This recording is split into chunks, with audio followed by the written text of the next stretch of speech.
Hey everybody! So I'm back for a review of First Come First Serve. I'm sorry, for Real Housewives of Potomac. Season 8, episode 11. First Come First Serve. Um, so I just want to thank everybody for subscribing to the channel, liking the video, and if you're watching this, please be sure to like the video, subscribe to the channel. As I try to grow it, take a look at the documentary review I did last night, and I'll probably start doing Potomac on Mondays. Um, so yeah. All right. So we kind of get this. The first big scene was really with the first scene I can remember with Wendy and Robin meeting up at some sort of salt massage thing, whatever. Was it just me or didn't Ashley do that? When do you see? Okay. Anyway, that shit was whack. We know Robin does not respect nor like Mia. Okay, I think I said Wendy. I always get them mixed up. I don't know why. Um, they're talking and Robin is talking about Karen. Karen apparently said something to Mia that is forgettable. And then Robin brings up, I should have known such and such about Karen because I remember one time I asked her to show me like a picture of Raven, her daughter or whatever. I'm like, okay, why is that weird? And she was like, when I opened it up, when she opened up her phone, I saw a screenshot of me, my mother, my two sons, or whatever at an event. I just act like I didn't see it. Robin, you stay being the dumbest, silliest, wackest bitch I've seen on TV in a long time. Okay? Like for real. Baby, anybody, if you have older people in your family, and Karen's not that old, but I'm just making a point, that 50 plus group, she could have had your name on Instagram. Maybe that's how she called you or whatever. And people accidentally screenshot pictures if they're just like looking at something. People do that all the time when they know what they're doing. Karen didn't even know she was paying for a blue check because that stuff was coming out of her account. Robin, stop it. And this whole she's obsessed with me. No, don't think Karen is obsessed with you because she asking you questions you know you can't answer or don't want to answer on TV, okay? Don't pull it. She is not obsessed with you. When are y'all getting married? How's Juan? Where's Juan? Is Juan coming? These are legitimate questions that people have the right to ask, okay? Don't try to pull it with the viewers because we don't like you anyway. You give nothing. And yes, we could all do without you, and you and Giselle being friends don't make no fucking difference because we all know Giselle would continue on this show if you got fired. She'd be forced to recalibrate and pivot a bit. But she damn sure wouldn't lose her money because your ass is boring. Because that's the kind of bitch she is. Anyway, that shit was whack. And then Mia was like, oh, so are you and Juan in therapy? Even though, I don't like Mia per se. But it's moments like this that make her useful. Because the thing about all of the little backhanded comments Robin has made about Mia and other people have made, Mia can kind of just shake it off like water off a duck's back. She can just go into being, and she'll just be like really fucking ditzy, right? And she was just like, so you were Juan, you're in therapy? And because she admitted, she was like, we've been in therapy because, I won a divorce. And Robin was just like, really? I thought y'all were so good together. Robin, you a lying ass bitch. You know good and goddamn well you never thought that about them at all. But at least Mia ain't smart enough or thinks she's smart enough to try to fool the fucking people, okay? She was like, no. She was like, don't you think you probably need to go? And she was like, well, basically Juan losing his job is helping us do the things that we needed to do. Bitch, let me tell you what I do know, and I ain't got to be married ever to know this, that finances are the number one reason for divorce. So I refuse to believe him not working and bringing in no money is helping y'all. Like, Robin, why do you insist on lying to us? Why the fuck did y'all get married twice? It doesn't even make sense to me for Juan. Juan is the biggest I don't know. I don't know. Robin's pretty dumb. I would say he's the biggest idiot. But my thing is, okay, so if you don't like Robin, why the fuck are you asking her to marry you on TV, living with this woman, to get married to her again, and then get caught with other women? Like, why are you marrying somebody that you don't like a second time, you dumb fuck? Anyway, so Ashley and Giselle, these broads are in the living room talking about their athleisure line. Ashley, that white daddy of yours that slammed the door in your face and that you have no relationship with, yet you insist on going around calling yourself biracial. And I'm sure, yes, technically, but in the world of America, where the history of slavery basically says whatever your mother is, you are, and if you look black, you are black. I will say the one thing that let me know you were kind of white, and maybe I'm the only one. Maybe I'm the only one. But I work out. No, I'm not skinny, but it's been a journey. I work out. I can tell you for a fact. First of all, not wearing underwear, I don't care what nobody tells me at any point in time. That shit is motherfucking disgusting. That is nasty. You have hygiene issues. I don't care what happens. There is stuff flowing through your body all day. You need fucking panties on. And when you are working out, cotton is best for when you work out. Yes, people's coochies do sweat. Why were people acting like they had never heard of that? Wendy was like, really? Yes. Giselle was like, really? Like, why y'all acting like people don't? People kill me with that stuff. Like, what? All y'all, if we being true, especially you, Giselle, we can tell you sweat, so don't pull it. Don't pull it. And you up here, you don't like to wear panties when you work out? What the fuck? That's nasty. Number 2, I'm with Wendy at the end of the episode where she was like, y'all are working together, you and Giselle, on a fashion line. She was like, she basically, I mean, right in front of Ashley's face was like, is this April Fool's Day? And I was sitting up there like, both of y'all are two failed business people. Both of y'all, when y'all's businesses failed, other people had to bring it up before you brought it up. Now, y'all are good for telling people's business, telling people's information. But when eyes closed, Andy, you had to bring that up at the reunion where your hair was looking a hot ass mess. Ashley, Giselle, Karen had to fucking call you out about how you didn't tell the people who had supported your bullshit makeup line that you had closed down. And it wasn't because of COVID, it was because y'all weren't turning profits. Giselle does not know what she's doing. Somebody graduating with a degree in something does not make them an expert. You can graduate from some places with just simply a 2.0. It doesn't make you an expert, and it doesn't mean you don't need additional business training because y'all don't know how to sell a product. I'm not sitting up here saying that businesses don't often fail, okay, before people can get back up. What I am saying is that theirs failed because they don't know what the fuck they're doing. Okay, and I'd be goddamn if I buy something from either one of those tired ass bitches. And by the way, let me just give this as a PSA. And everybody needs to cover up their tatas. I'm sorry, I'm not here for it. Ashley, matter of fact, I don't even think you need to cover yours up. I think you need to take yours out. Because that shit looks disproportional to your body. And it looks a mess. Like, I hate seeing her in a it just looks, what the fuck? Giselle, I am convinced she got that Stormy disease. Her skin controls everything as opposed to her body controlling how her skin is. It's just too much. Now, I don't know if hers are real or fake. I don't give a fuck. She still look a mess. Who else is next?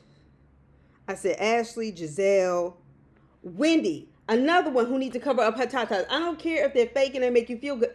Them shits are big and they're in the way. They're like this, I'm like, cover those bad boys up. Just, And I get that's why they get them. But when you in a confessional and you up here wearing blazers with your breasts, I'm sorry, blazers and breasts, like bare breasts, do not match. They don't. Yes, I'm willing to say it. Anyway, with them raggedy bitches, that shit ain't gonna get off the ground. I hope Timu comes along and helps you. Anyway, so then we get Wendy and Eddie going out. When I see them together, it doesn't, it's usually like a nice scene.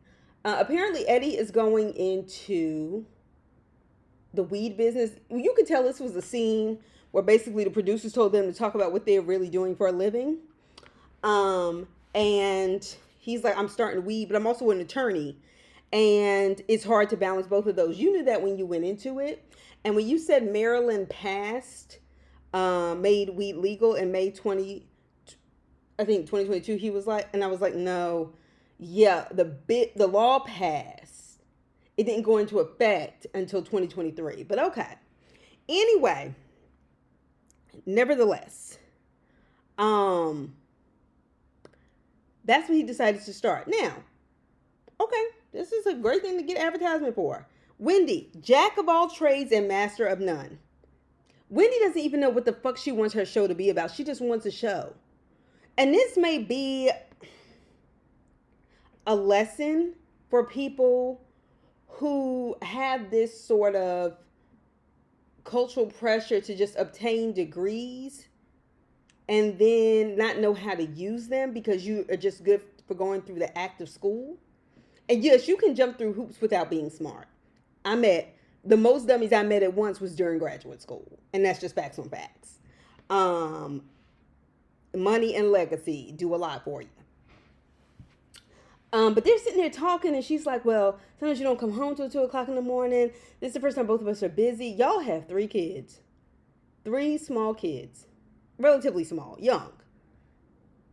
Your mother is always over your house in your business. And y'all both seem to be okay with that. And why are y'all acting like y'all haven't had this conversation before? That shit was whack.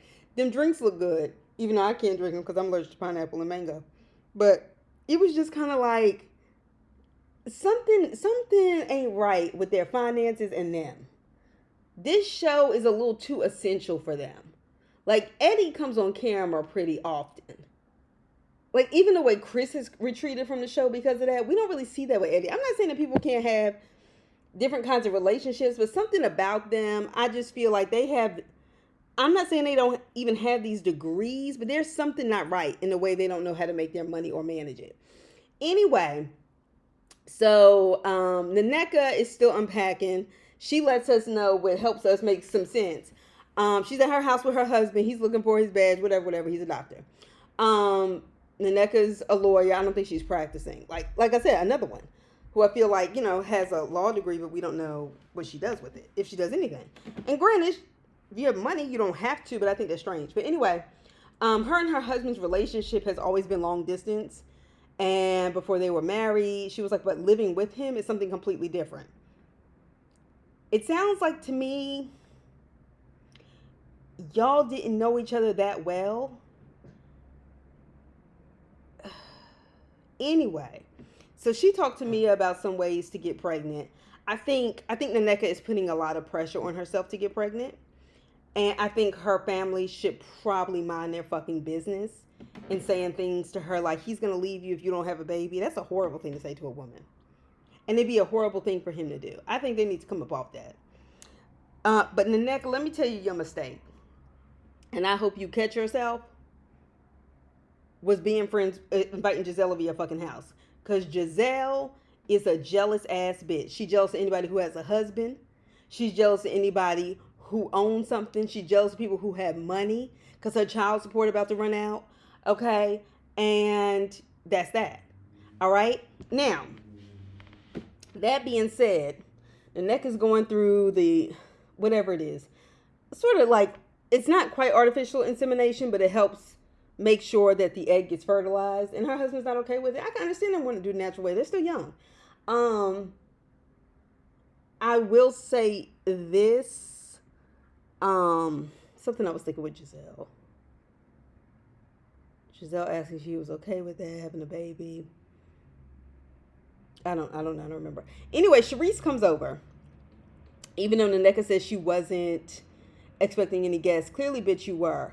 Sharice comes over and Giselle's messy ass basically reads Karen's text message out loud that she invited them. I think it was Wendy, Candace, Ashley, and her to Surrey County for the, house blessing and stuff like that. And she was like, we're the ones that got chosen or whatever. So then she sends out another round of invites. And Sharice is like, Guess who wasn't invited? And Giselle was like, yeah, you weren't invited. Bitch, you're not even invited to the cast. So I don't even understand why on Sharice's face she looked so offended that she wasn't invited. Why are you so bothered? I don't get it. Like, we don't hear Karen talking about you. Like, we don't. And she doesn't have to because you're not part of the cast. Anyway, so Nneka gets an invite secondhand. All right. Moving past that, but I'm going to tell you right now, Giselle, you up here talking about I don't appreciate Karen inviting me because I said I'm not messing with Candace and she knows why. Let me explain something to you. And Bravo, y'all can fuck off with this bullshit too. First of all, what we not going to do is play into Giselle's bullshit.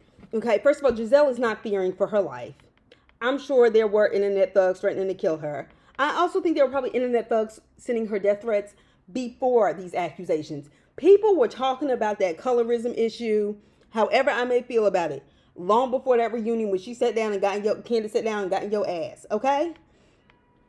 4, look, yes, Karen said she was going to leave it alone and not.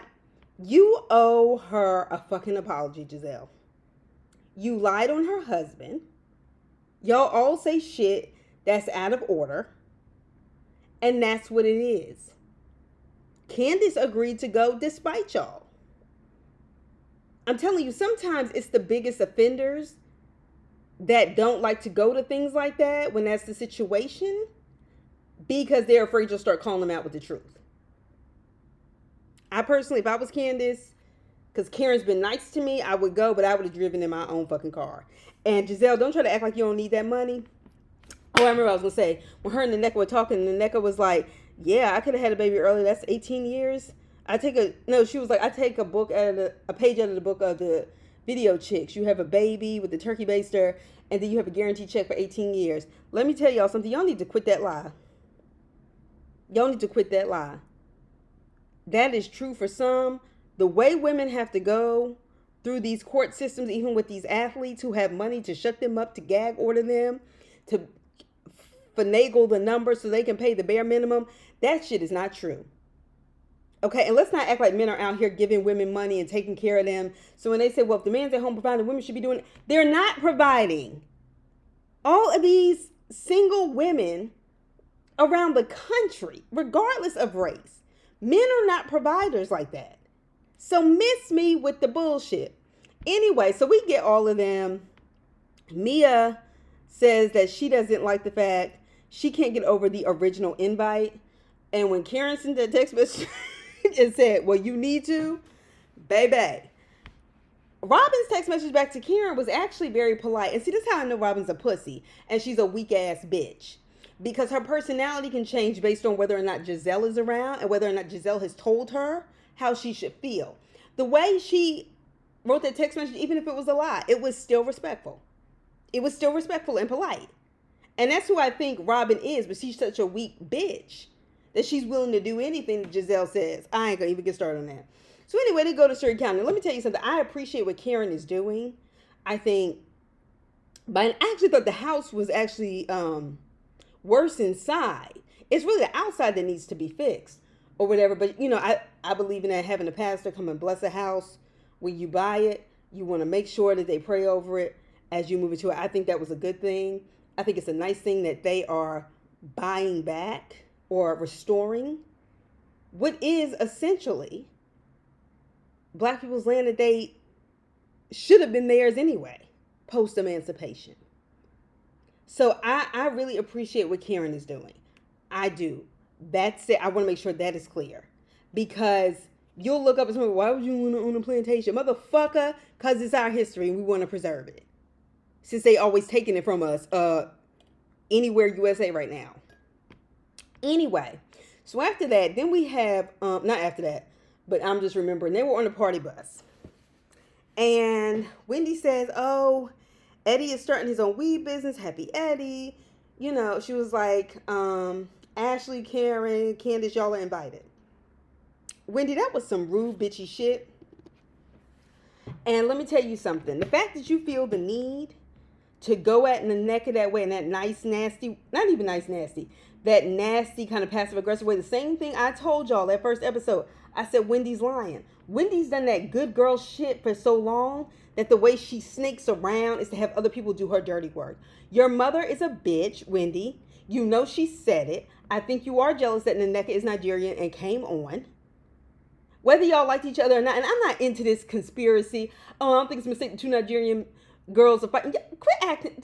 First of all, we all racially black. Cut that shit the fuck out. Okay, so it ain't no coincidence that black women on this show fight. Like, get the fuck out of here with that bullshit.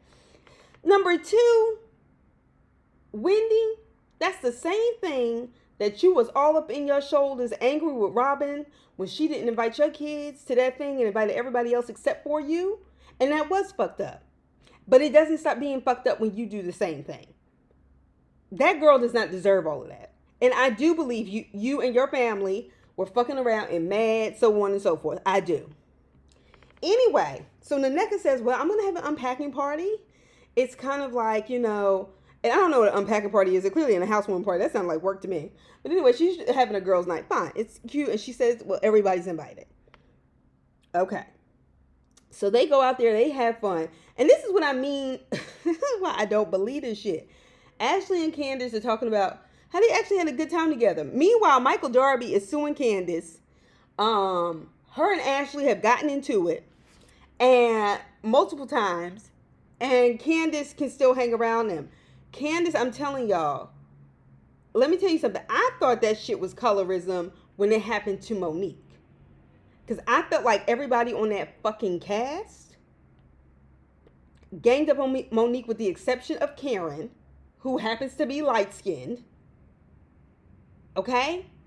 Ganged up on Monique, iced her out of filming and everything else. And I always felt like Giselle did not like Monique from the gate because she looked at her as a brown-skinned girl and she felt like she was entitled as the light-skinned bitch to have the kind of life that Monique was living. And she was jealous and she did everything she could to tear that girl apart.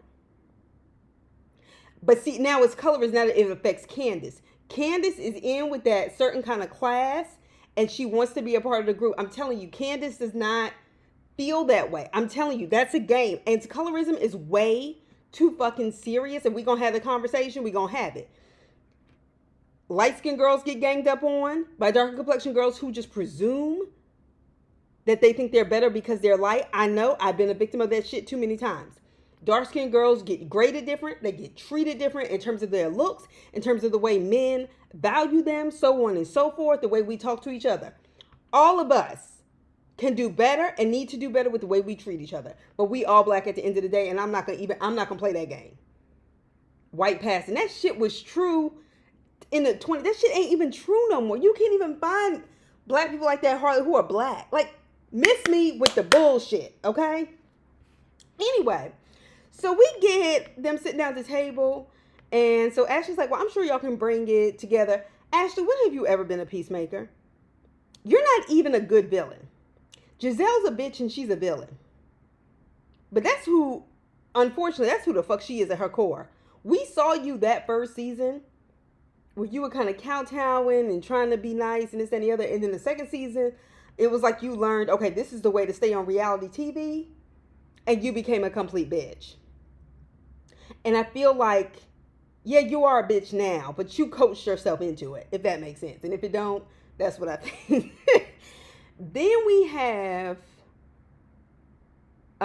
Wendy just avoiding the Nneka and then was like, I don't need to talk to anybody that is so inconsequential to my happiness.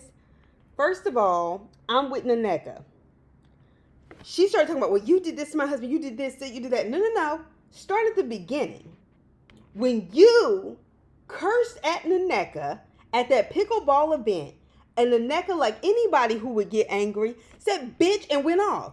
No. You started that, Wendy, and you started that. Let me tell you, that's a slight. When you act like you've never seen somebody, you don't know them, and you know you've been talking shit about them, that's a way to disrespect them, gaslight them, and make them feel crazy. The problem is Wendy's a corny, lame-ass, whack-ass bitch, and she can't get away with it. She can't pull it. It's not believable. And she thinks that she tells this lie and acts, fake Dr. Jackie classy, because Dr. Jackie is a fake bitch too. That same kind of fake, I'm above it, like you had nothing to do with it, that I'm going to be convinced. I'm not. I'm not. And I really do think that Nneka does kind of want to move past it. But for you to try to twist it the same way Giselle tried to twist that colorism shit and act like she was the victim, no, bitch. You were, and your family started that shit, and she had too much proof, and she was too willing to go at you with them fucking facts. Like, this is what happened. Now I want you to tell me why it's wrong. She was like, I didn't talk about your sister. She didn't. She said how the story, how the word got passed, okay? And Wendy, you need to come up off of it because you lying and you making it worse. You making it worse. Anyway, that's my thoughts on Real Housewives of Potomac. I will talk to y'all soon. Have a great week. Bye.